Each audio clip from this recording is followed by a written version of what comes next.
J'ai l'impression d'avoir été comme Rocky Balboa sur un ring pendant quelques rounds. On s'est pris des coups avec intensité. On s'est relevé à chaque fois qu'on a pris un coup difficile en fin de semaine, une annonce d'un gouvernement, des annonces de clients qui arrêtaient leur production.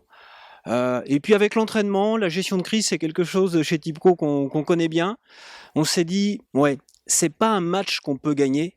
Par contre, on va tout faire pour ne pas perdre la partie. Et c'est ce qu'on a fait.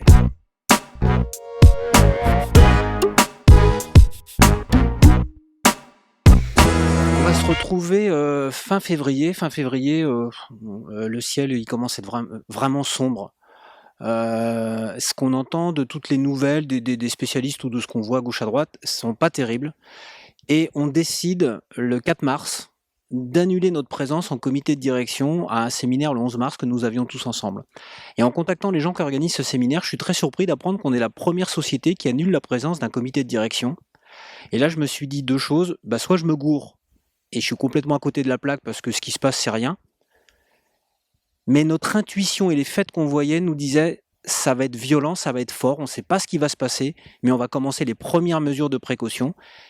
Et dès les jours suivants, nous mettions la moitié de l'entreprise en télétravail, une semaine avant les déclarations du président.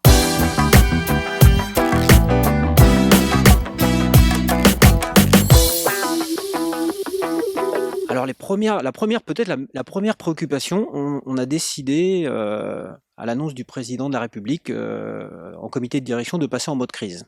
Et quand on rentre dans un mode crise, on rentre dans quelque chose qui a été réfléchi. Chaque membre du CODIR a pris comme axe de travailler les différents points opérationnels qu'il avait. Dans l'état d'esprit, tout le monde a gardé son calme puisque nous avions un processus de déroulement qui devait être mis en œuvre. Le télétravail, informer les collaborateurs et les teams, informer nos clients, écouter les remontées du terrain sur ce que nos clients allaient attendre de nous. Ça, c'est tout un flux opérationnel. Le deuxième flux qui a été très important, c'était le flux, on va les appeler les EPI Covid-19, les équipements de protection individuelle Covid-19. Comment nous allions pouvoir mettre nos collaborateurs en situation de sécurité maximum face à ce début de pandémie dont on mesurait difficilement l'ampleur. Et le troisième axe, évidemment, c'est toute la partie économique de l'entreprise, être extrêmement vigilant avec la trésorerie de l'entreprise, aller rapidement au contact avec nos partenaires financiers et nos banques pour être capable de rassurer, de communiquer et de préparer l'avenir. Une fois qu'on avait mis ces trois axes en œuvre, la préoccupation, ça a été au jour le jour d'adapter ce que nous demandaient nos clients à notre capacité de sourcing et de le communiquer auprès de nos teams pour que la stratégie de crise soit comprise.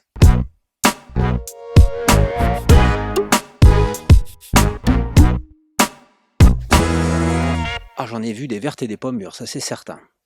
Les moments où je me suis senti le mieux, c'est dans la journée, quand j'étais au pilotage opérationnel de l'entreprise avec les équipes du comité de direction. Là, je me sentais bien, je me sentais avoir une vision claire, je me sentais en pleine capacité de mes moyens. Là où je me suis mis à flipper, c'est la nuit à 3h du matin, quand je me suis fait quelques bad trips. J'ai fait le con, j'ai regardé BFM TV une nuit comme ça à 2h. J'ai passé 2 ou 3 nuits à me faire des mauvais trips, et le lendemain matin, ça allait mieux dès que je reprenais le pilotage opérationnel de l'entreprise. Voilà, donc je l'ai vécu avec des hauts et des bas. Jamais j'ai l'ombre d'un doute dans la journée de ce qu'on faisait, et puis quelques épisodes de stress la nuit.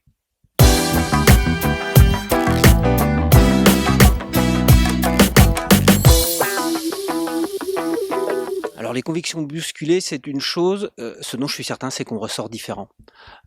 On a constaté par l'expérimentation qu'on savait piloter une entreprise avec 8 membres du comité de direction pendant 2 mois et demi sans se voir, à distance et en télétravail.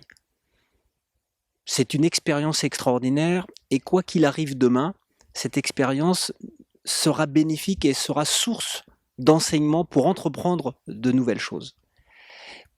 Une valeur humaine extraordinaire. Les tips de chez Tipco ont été extraordinaires de dévouement, de professionnalisme. Les premières interventions avec la boule au ventre, c'est extraordinaire, cette conviction qu'ils ont mis à bien faire leur travail. Nos clients qui ont été compréhensifs, qui ont été à l'écoute, nos partenaires, nos fournisseurs, nos banquiers, on s'est retrouvés avec un monde humain qui avait baissé les masques de la représentation professionnelle pour se serrer les coudes et affronter ça ensemble. C'est une des plus belles richesses d'enseignement que je peux retirer de cette crise Covid. Donc un grand merci à tous les acteurs qui ont été durant 2 mois et demi exemplaires.